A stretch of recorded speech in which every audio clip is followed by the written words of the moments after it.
નમસ્કાર મિત્રો, option trader Gujarati YouTube ચેનલની અંદર આપ સૌ મિત્રોનું હાર્દિક સ્વાગત છે. તો કેવો રહ્યો મિત્રો આજનું નિફ્ટી એન્ડ સેન્સેક્સમાં તમારો ટ્રેડિંગ દિવસ? કોઈ મુવમેન્ટનો લાભ લઈ શક્યા છે કે નહીં? પણ મોસ્ટ ઓફ આજે સાઇડવેઝ હતું અને કદાચ ન લઈ શક્યા હોય તો એ કોઈ મોટી વાત છે નહીં, કેમ કે મેં પણ આજે એક જ ટ્રેડ કર્યો છે જે તમને હું બતાવીશ. કર્યો છે અને શું કામ કર્યો છે. આપણો એક વ્યૂ હતો કે માર્કેટ અહીંયાથી બાઉન્સ થાય અને આ એરિયામાંથી ક્યાંકથી રિજેક્શન લે અને આ લો બ્રેક કરે તો આપણે એક ડાઉન સાઇડ આ લેવલ સુધી બેસી શકીએ. આવું ગઈકાલના વિડીયોમાં કીધું હતું. માર્કેટની અંદર જ્યારે આ કેન્ડલ બનતી હતી ત્યારે મેં ટેલિગ્રામની અંદર એક મેસેજ કર્યો હતો કે માર્કેટનો ડેટા કેવો છે? નેગેટિવ. જો એક ડીપ આવે પુટના પ્રીમિયમ તો આપણે એને બાય કરી શકીએ. જ્યારે આ કેન્ડલ ડાઉન સાઇડ બનતી હતી ત્યારે પુટના પ્રીમિયમ આ રીતે અપસાઇડ હતા, પણ જ્યારે આ કેન્ડલ બની એટલે પુટના પ્રીમિયમ આમ આવ્યા અને ત્યારે એક ડીપની અંદર એક પ્રીમિયમ બાય કર્યું હતું જેની અંદર 20 થી 22 પોઈન્ટનો એક સ્કેલ્પિંગ ટ્રેડ અહીંયા સુધી કેપ્ચર કર્યો, બરાબર. અને મોસ્ટ ઓફ આપણો આ લેવલથી કદાચ 10 થી 12 પોઈન્ટ દૂર રહી ગયું, બરાબર છે. હવે મેં ગઈકાલના વિડીયોની અંદર કીધું હતું કે માર્કેટ જ્યાં સુધી બાયરને ટ્રેપ નહીં કરે, મતલબ કે આ લેવલની આજુબાજુ અહીં ઉપર એક કેન્ડલ મસ્ત બનાવી અને પછી અહીંથી આવ્યું હોત ને તો આ કોઈ લેવલ રિસ્પેક્ટ થાત નહીં, સીધું પણ જઈ શકે. પણ અહીંયા શું થયું છે તો કે માર્કેટે પહેલાં કોને ટ્રેપ કર્યા છે તો કે ડાઉન સાઇડ. જે લોકો ડાઉનમાં બેઠા છે એ લોકોને શું કર્યું છે તો કે ટ્રેપ કર્યું છે. હવે માર્કેટની અંદર આ એરિયામાં ક્યાંક આવી જાય છે તો આપણા માટે કોઈ ટ્રેડિંગ સેશન હતું ને. હા, પણ માર્કેટનો ડેટા 1:5 જેવો હતો એમ કહો તો એ હાલે કે ભાઈ 3 લાખની આજુબાજુ તો કે કોલ સેલર હતા અને 1.5ની આજુબાજુ અથવા તો ઘણી વખત 3 કરોડ તો કે કોલ સેલર અને 2 કરોડ અથવા તો 1.80 જેવા પુટ સેલર. એટલે માર્કેટનો data sideways to down side જેવો હતો. તો પુટના પ્રીમિયમમાં ચેક કરજો કે જ્યારે પણ પુટના પ્રીમિયમ સ્વિંગ ઉપર આવતા હતા 1 અવરના ત્યારે અહીંયાથી શું થતું હતું? બાઉન્સ થતું હતું અને એ કેટલા? 20 થી 22 પોઈન્ટ. આનાથી વધારે કશું હતું નહીં માર્કેટની અંદર, કેમ કે માર્કેટની અંદર અપસાઇડ આ જ લેવલ ઉપરથી રિજેક્શન લીધું છે. જે એરિયાનો અહીંયા હાઈ બનાવ્યો હતો ત્યાં સુધી ગયો નહીં અને ત્યાંથી અહીંયા શું કર્યું તો કે રિજેક્શન લઈ લીધું. તેનો મતલબ કે માર્કેટને ઉપર પણ જવું નથી અને મોસ્ટ ઓફ આપણા નો ટ્રેડિંગ એરિયાની અંદર માર્કેટ હતું, બરાબર. પણ માર્કેટની અંદર સાઇડવેઝ ટુ ડાઉન સાઇડ હતું એટલે કે જ્યારે પુલબેક આવે છે ત્યારે એક નાનું એવું સેલિંગ આવતું હતું, જો, બરાબર. એટલે જો કોઈના સ્કેલ્પિંગ પણ થયું હશે તો કઈ બાજુ થયું હશે તો કે ડાઉન સાઇડ. લોઅર લોની સિચ્યુએશન આવતી હતી, હાઈ હાઈ અને હાઈ દેખાય છે. કોઈ આગળનો હાઈ બ્રેક થતો નહોતો, બરાબર. તો આવા માર્કેટની અંદર તમારે શું કરી શકો કે કાં આ હાઈ બ્રેક થાય તો મારે બેસવું છે, બરાબર, અને કાં આ લો બ્રેક થાય તો મારે બેસવું છે. વચ્ચે ગમે એવું ડાન્સ કરે તો મારે કાંઈ કરવું નથી, સેફ ટ્રેડર માટે. કોના માટે? બાકી તો મેં તમને કીધું એમ કે જો તમને ટ્રેન્ડ એની ખબર હોય કે માર્કેટ કેવું છે, સાઇડવેઝ ટુ અપસાઇડ છે કે ઓનલી સાઇડવેઝ છે કે સાઇડવેઝ ટુ ડાઉન સાઇડ છે, જો આ ખબર પડી હોય તો તમે એક સ્કેલ્પિંગ જે ઇન્ડેક્સ જે બાજુ હોય, ધારો કે સાઇડવેઝ ટુ ડાઉન સાઇડ છે તો પુટના પ્રીમિયમનું ધ્યાન રાખવાનું કે અહીંથી આમ પુટના પ્રીમિયમ ઉપર ગયા ને ફરી અહીંયા આવે છે તો અહીંયા એક સારી એવી પોઝિટિવ કેન્ડલ બનાવે તો એના લોના એસએલ સાથે આપણે આ ટાર્ગેટ સાથે બેસી શકીએ. આનાથી વિશેષ કશું હોય નહીં જ્યારે સાઇડવેઝ માર્કેટ હાલતું હોય ત્યારે, બરાબર. તો આ તો વાત થઈ નિફ્ટીની. હવે વાત કરીએ આપણે સેન્સેક્સની. કાલે આપણે સેન્સેક્સનું પણ એનાલિસિસ કર્યું હતું પણ એની અંદર એ સિચ્યુએશન જોવા મળી. જો ગઈકાલે આપણે એક ચર્ચા થઈ હતી કે ભાઈ આપણે આની વચ્ચે કાંઈ કરશું નહીં, પણ હા આપણે આ એરિયામાં ક્યાંક માર્કેટ મળશે તો શું કરશું, તો કાંઈથી બાય કરશું, બરાબર, અહીંથી સેલ કરશું. તો જે મિત્રોએ અહીંયા હેમરના કન્ફર્મેશન ઉપર જ્યારે અહીંયાથી માર્કેટ આમ બાઉન્સ થતું હોય તો હાલતી ગાડીમાં કોઈ બેઠા હશે તો અહીંયા સુધીનો નાનો એવો સ્કેલ્પિંગ ટ્રેડ પણ થઈ શક્યો હશે.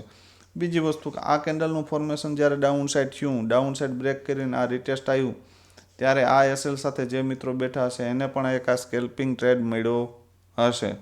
કેમ કે અહીંયા અપસાઇડ જઈ અને ડાઉન સાઇડ માટે આપણે આ કેન્ડલનું ક્લોઝિંગ આવ્યું ને હવે આપણે માર્કેટ ક્યાં મળે છે, તો કે અપસાઇડ માટે મળે છે. અથવા તો આ શૂટિંગ સ્ટારના કન્ફર્મેશન માટે જેથી જે કોઈ બેઠા હશે તો એને પણ એક સ્કેલ્પિંગ ટ્રેડ મળ્યો હશે, બરાબર. ગ્રીન ઝોન આપણા રેડ ઝોનની ઉપર અહીંયાથી કોઈ કર્યું હશે તો એક સ્કેલ્પિંગ અહીંયા સુધીનો મળ્યો હશે. પણ આવા ટ્રેડને એવોઇડ કરવા, હું તો એવું જ માનું છું કે આવા ટ્રેડને આપણે એવોઇડ કરવા. આ બધા સ્કેલ્પિંગવાળાના કામ છે, આપણા પોઝિશનલવાળાના કામ છે નહીં, અને આવા ટ્રેડ કરવા જોઈએ નહીં. મેં દિવસમાં એક જ નિફ્ટીનો ટ્રેડ કર્યો એ આ, બરાબર, એનાથી વિશેષ કશું હતું નહીં. હવે જ્યાં સુધી માર્કેટ આ હાઈ બનાવી દીધો છે, માર્કેટ આ લો બનાવી દીધો, એક સ્વિંગ બનાવ્યો છે, 15 મિનિટમાં ચેક કરશો ને તો આ સ્વિંગ છે. જ્યાં સુધી માર્કેટ આ સ્વિંગની બહાર ન નીકળે ત્યાં સુધી માર્કેટ સાઇડવેઝ જ જશે. આ વસ્તુ યાદ રાખ, અહીંથી સેલિંગ આવશે ને અહીંથી બાઇંગ આવશે, બરાબર. આ સમજજો, આ વસ્તુ ડેઈલી તમે વિડીયો જોવો છો ને તો આ વસ્તુ સમજજો કે ભાઈ આ માર્કેટ શું કરે છે. જો બરાબર, અહીંયાથી માર્કેટ આ સીધી લીટી મારો તો તમે આ જે રજિસ્ટન્સ માર્કેટે બનાવ્યો છે એ બ્રેક કરતું નથી, બરાબર. અને આ લો છે, આ લોની વચ્ચે જ માર્કેટ રમ્યું છે, અહીંયાથી ડાઉન ડાઉન ડાઉન ડાઉન થતું નીચે આવ્યું છે, બરાબર. તો આ તો વાત થઈ ગઈકાલની કે ભાઈ આજની. હવે આવતીકાલે માર્કેટ કેવી રીતે આપણે માર્કેટની અંદર કામ કરવું, તો સૌથી પહેલાં નિફ્ટીના લેવલ નોટ કરી લ્યો. માર્કેટની અંદર જ્યાં સુધી એક વસ્તુ યાદ રાખજો કે માર્કેટની અંદર આપણું ગ્રીન ઝોન બ્રેક ન થાય ત્યાં સુધી અપસાઇડ ન વિચારતા અને રેડ ઝોન બ્રેક ન થાય ત્યાં સુધી ડાઉન સાઇડ ન વિચારતા. એક નાની એવી ટ્રેન્ડ લાઇન પણ મારી દેજો. આ રીતે કંઈક 30 મિનિટના ચાર્ટની અંદર આ રીતે ટ્રેન્ડ લાઇન આવે છે, બરાબર. એટલે એક અપસાઇડ માટે આપણો વ્યૂ ક્લિયર રહે, બરાબર. કેમ કે એ ટ્રેન્ડ લાઇનનો પણ માર્કેટ સપોર્ટ લેશે, બરાબર. તો અપસાઇડ માટે આપણે માત્ર ને માત્ર 81,000 પહેલાં સેન્સેક્સ જોઈ લઈએ પછી નિફ્ટી જોશું. 81,671 જ્યાં સુધી આની ઉપર ન નીકળે ત્યાં સુધી આપણે અપસાઇડ વિચારવાનું નથી.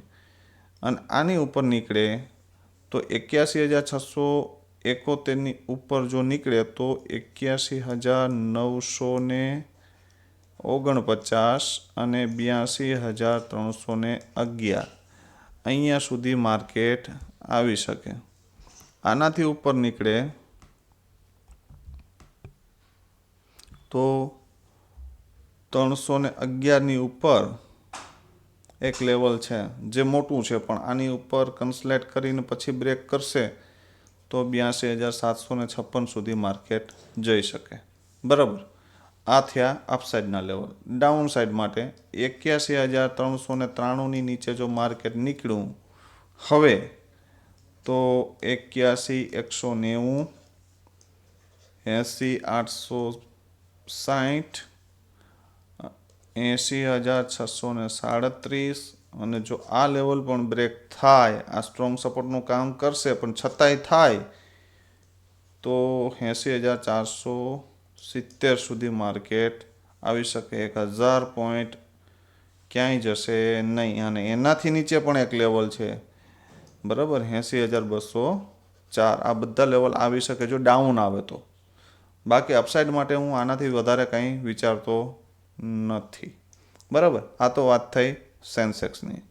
હવે વાત કરીએ નિફ્ટીની કે નિફ્ટીની અંદર આપણે શું જોવા મળી શકે મિત્રો, બરાબર. નિફ્ટીની અંદર આપણા માટે કાલ માટે ગ્રીન ઝોન છે 24,660. આ ઝોન આપણું શું છે? ગ્રીન ઝોન છે, બરાબર. આ લેવલની ઉપર માર્કેટ નીકળશે તો 24,725, 24,811 સુધી માર્કેટ જઈ શકે. આ માર્કેટ માટે સ્ટ્રોંગ રેઝિસ્ટન્સ છે, યાદ રાખજો. આની ઉપર છતાંય નીકળે તો 24,871, બરાબર. અને એની ઉપર નીકળશે તો સારો એવો ટાર્ગેટ છે 24,978, લાસ્ટ એન્ડ ફર્સ્ટ. પણ આ ત્રણ એરિયામાંથી જોવાનું છે કે અહીંયાથી બાઇંગ આવે છે કે સેલિંગ. ડેટા શું કહે છે? જો અહીંયા માર્કેટ આવશે તો લાઈવ માર્કેટની અંદર હું તમને એલર્ટ આપી કે અહીંયા શું કરવા માંગે છે માર્કેટ, બરાબર, જો હું લાઈવ હશે તો. બાકી આપણે અહીંયા સુધીનું વિચારી શકીએ, કદાચ આ રેઝિસ્ટન્સ બ્રેક કરી દે માર્કેટ, આ લેવલને બ્રેક કરશે તો, બરાબર. ડાઉન સાઈડ માટે 24,578, જો આને બ્રેક કરશે હવે તો 24,493 કન્ફર્મ બતાવશે. અને એનાથી નીચે જશે તો 24,408 સુધી માર્કેટ આવી શકે. અને એનાથી નીચે જશે તો છે આપણી પાસે, એનાથી નીચેના લેવલો પણ આપણી પાસે અવેલેબલ છે, બરાબર. તો 408ની નીચે જો માર્કેટ જાય તો 24,316 સુધી માર્કેટ આવી શકે. આ સ્ટ્રોંગ સપોર્ટ એરિયાનું કામ કરશે. ક્યુ લેવલ? તો કે 408નું. પણ એની નીચે જશે તો 24,316 સુધી માર્કેટ આવી શકે. 200થી 300 પોઈન્ટની મૂવમેન્ટમાંથી જો 50થી 100 પોઈન્ટની મૂવમેન્ટ કેપ્ચર કરશો તો પણ સારો એવો ટાર્ગેટ મળી જશે, બરાબર. તો લેવલ ઉપર કામ કરજો. અને માર્કેટ ઓપન થયા પછી જો માર્કેટમાં કોઈ મૂવમેન્ટ પોસિબલ નહીં હોય તો પણ મારો મેસેજ આવશે કે ભાઈ આ સ્ટ્રોંગ સપોર્ટ છે, આ સ્ટ્રોંગ રેઝિસ્ટન્સ છે. માર્કેટની અંદર કોઈ વન વે મૂવમેન્ટ હશે કે માર્કેટ જો હાઈવે ઉપર હશે કે ભાઈ ચલો અપસાઇડ જ, તો પણ મારો મેસેજ આવશે કાલે, બરાબર. તો ટેલિગ્રામ જોઈન કરી ન હોય તો કરી લેજો.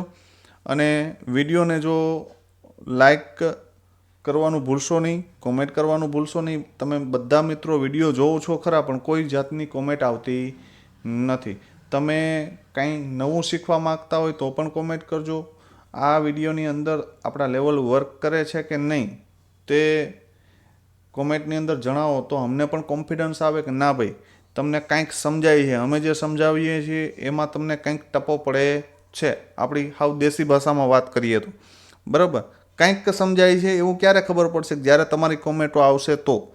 કંઈક નથી સમજાતું એ પણ ક્યારે ખબર પડશે? કે જ્યારે તમારી કોમેન્ટ આવશે તો. તો બને ત્યાં સુધી કોમેન્ટ કરવાનું રાખો, વિડીયોને લાઇક કરવાનું રાખો, જેથી કરીને વધારે મિત્રો સુધી આપણો આ વિડીયો પહોંચે અને આપણા જ ભાઈઓ ઓવર ટ્રેડિંગથી બચી શકે, બરાબર. આવતીકાલે ફરી મળીશું નવા વિડીયોમાં. ત્યાં સુધી જય માતાજી.